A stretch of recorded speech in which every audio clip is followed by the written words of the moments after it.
Hey there students, Mr. Cuban here. In our video today, we're going to be talking about our next design challenge, Design Challenge 2A. This should be titled, Your Way to the Highway. The numbering may change a little bit depending on the year you might be watching this video, but the title should remain the same, Your Way to the Highway. So our goal here is going to be to apply what we learned about kinematics and the motion of objects into designing what's called an on-ramp. So I'm going to be referencing quite often the document that we've got here. This is what we call our mission brief. So you'll want to make sure that you have access to the mission brief itself. That should be loaded into Canvas under the assignments pages. And it should say Design Challenge 2A, and then you'll see the mission brief linked in there as well. If you are working on this remotely or watching the video, then I would suggest you take a few minutes and read through the actual mission brief itself. There is quite a bit of information there. I know sometimes it can be a lot to take in, but it will give you a lot of really good context on what we're doing in the Design Challenge. I'm going to be going over kind of the highlights of what we're doing here in the Design Challenge, and then going through a sample selection. But I would strongly suggest you take the time to read the entire mission brief. It will give you some very good context that will be helpful in what we're doing here with the Design Challenge.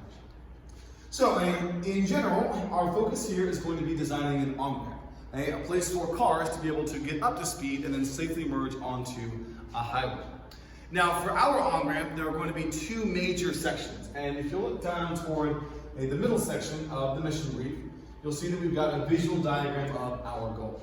So there are two main sections that we'll have here. One is our on-ramp, where we will be modeling this as if our cars are starting at rest and getting up to 24 meters per second. And the second is going to be our merging lane. That's going to be where the cars are traveling at a set speed and trying to merge onto the highway. And both of those are going to be parts of our design challenge for today. We're going to need to design both the on-ramp and the merging lane. Now, a few things about our design challenge here that may be a bit different than some of our other design challenges we've looked at thus far. The first is going to be that we have a set budget. So the available budget for our project is $500,000, and we cannot exceed that budget. In one of our previous design challenges with the ferry, our main constraint was on our density. We had to make sure that our ferry could float safely in water. So our main constraint here is that we need to make sure that we are under budget. If we are over budget, by definition, it's a no-go. Whatever selections we made are not feasible for what we've got. So we have to make sure that we stay under budget. There are a couple of other things we have to make sure that we are designing for. One, an acceleration of greater than 8 meters per second squared will not be accepted, meaning on the actual on-ramp itself, that's where our cars will be doing their accelerating. The maximum acceleration is 8 meters per second squared. We cannot exceed that on the on-ramp. If the acceleration you design for is over 8, that will be a no-go as well. The reason why we're going to set that is because that's going to be on the very far high end of accelerations for vehicles.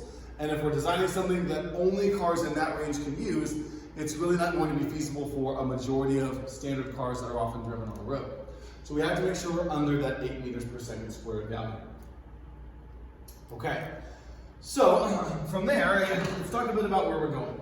As I mentioned, there are going to be two main parts to our design challenge here, one with the on-ramp and two with the merging lane. So we're going to talk about those a little bit separately and then get into how we'll calculate our final scores. Now, if you look through the actual parameters of the design challenge, there are quite a few things that we'll need for our scoring formula. And so we're going to need our cost, how much it's going to cost for us to build and maintain these ramps. We'll also need something that we call our base points, which we'll talk about. And then we're going to need a merging time. So there's a lot of things that we're going to need here. But when you come down to the selections, you'll notice that there's really only one major thing that we're going to be choosing from a table, and that is what we call our brand of concrete. There are three brands of concrete here: Concrete, Duracrete, and Lastfalt. Each of those has a cost per meter as well as an upkeep cost.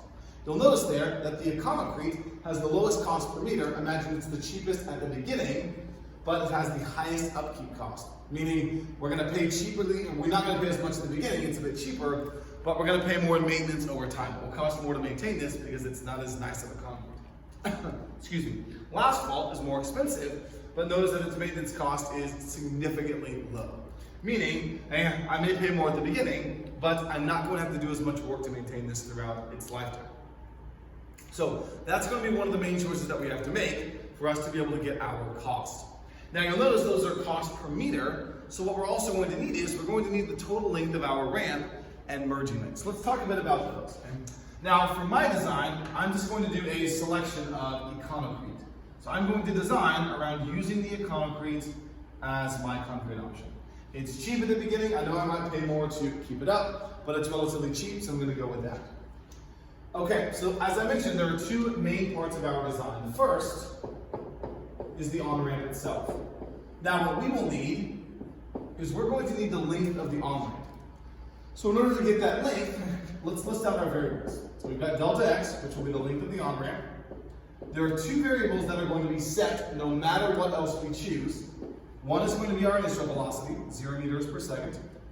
The other is going to be our final velocity, 24 meters per second. And we've also got an acceleration and a time.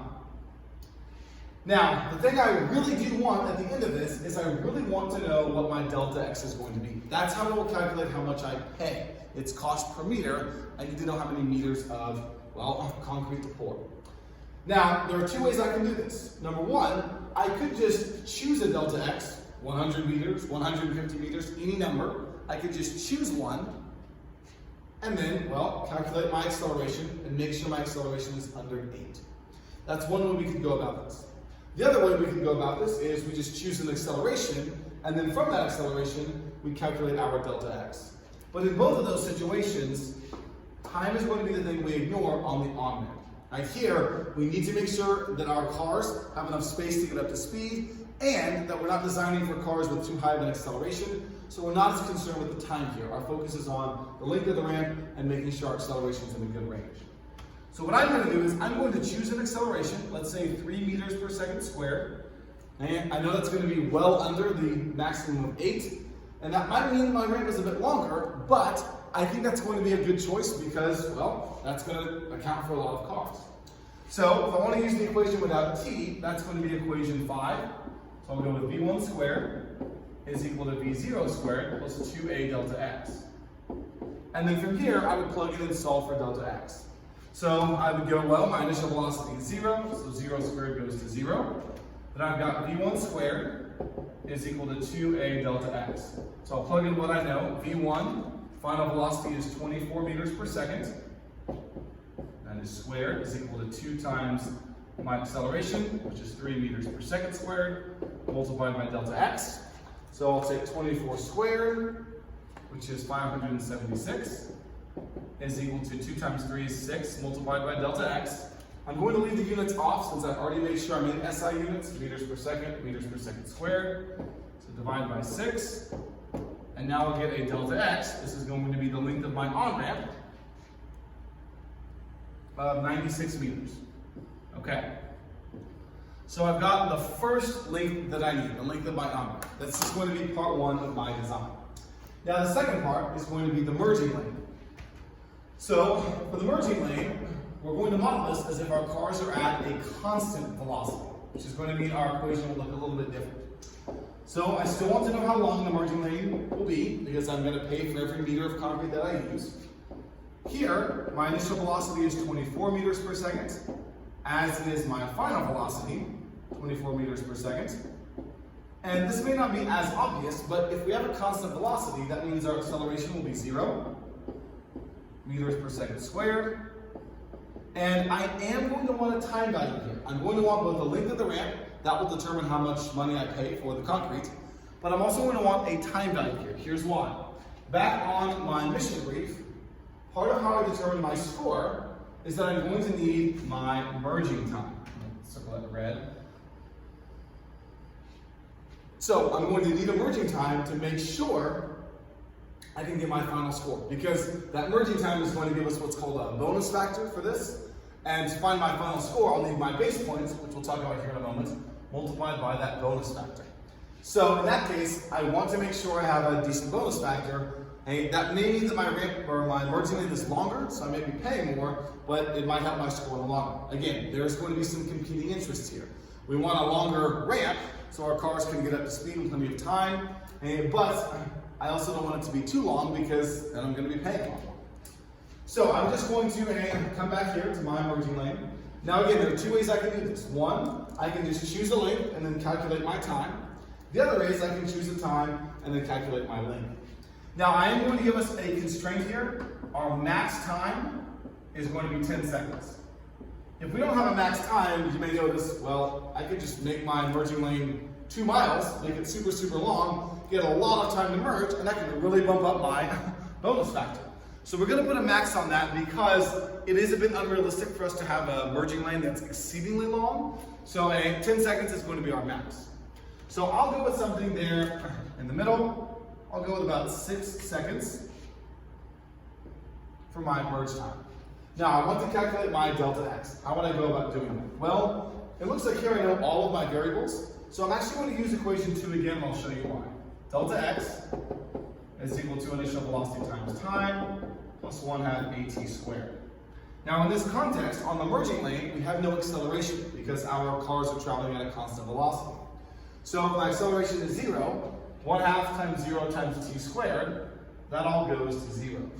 So my equation just becomes delta x is equal to my initial velocity times time, but my initial velocity is just the same as my final, 24 meters per second.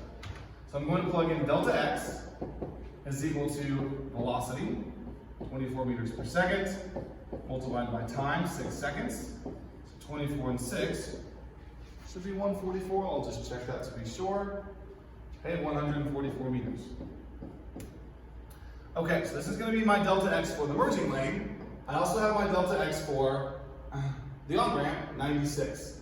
So my total delta x, I'll call that delta x t for total, 144 and 96, 240, okay.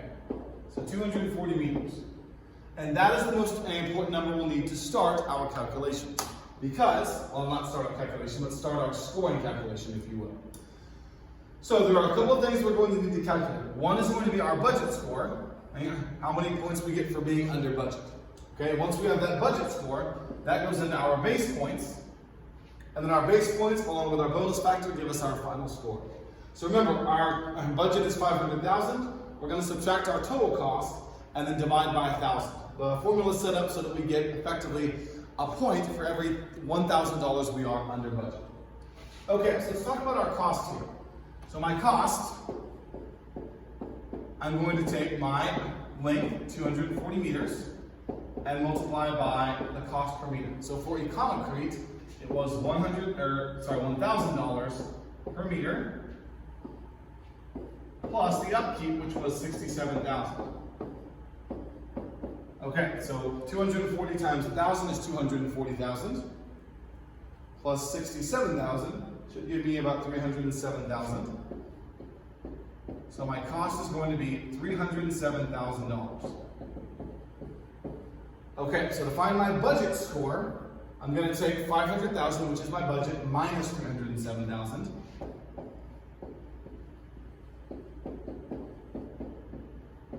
we've got 500,000 minus 307,000 divided by 1,000. Okay, so 500 minus 307 should be 193. Okay, divided by 1,000. So I get a budget score of 193 points. Now that's not my final score, that's just my budget points. Now I'll take that and I'll plug that into my base points formula. That's going to be this number, 193, divided by 1 plus my minimum acceleration, which is the acceleration we had for the on-ramp. That's really the lowest acceleration a car can have to get up to our speed, 24 meters per second, on the on-ramp. So this will be 193 divided by 4, 1 plus 3. Okay, that gives me 48.25. Okay, so now I've got a base score, and now I'm going to use my merging time to find my bonus factor. So my bonus factor is, well, that's going to be my merge time, so T merge over 3. My merge time was 6 seconds, divided by 3, so that gives me a factor of 2. And then to find my final score, I'll call this FS. I take my base score, 48.25, multiplied by my bonus factor, I multiply by 2. And I get a final score of 96.5. Actually a pretty good score there. So as we talked about with our design challenges, our goal is to try and get the highest score possible. So here, that's not the highest score possible, it's actually a pretty good score. But we want to get something hopefully that's around 100, which is going to be an ideal score here. So it tells me I did a pretty good job with my selections. Hey, there are probably some things I can improve here. Maybe I can make my emerging time a little bit longer. I might pay more for that. But in the long run, maybe I can get a higher score that way. So hopefully that gives us a pretty good layout here on what we're doing with Design Challenge 2A with the on-ramp. As always, if you have questions, please feel free to let us know. Other than that, good luck.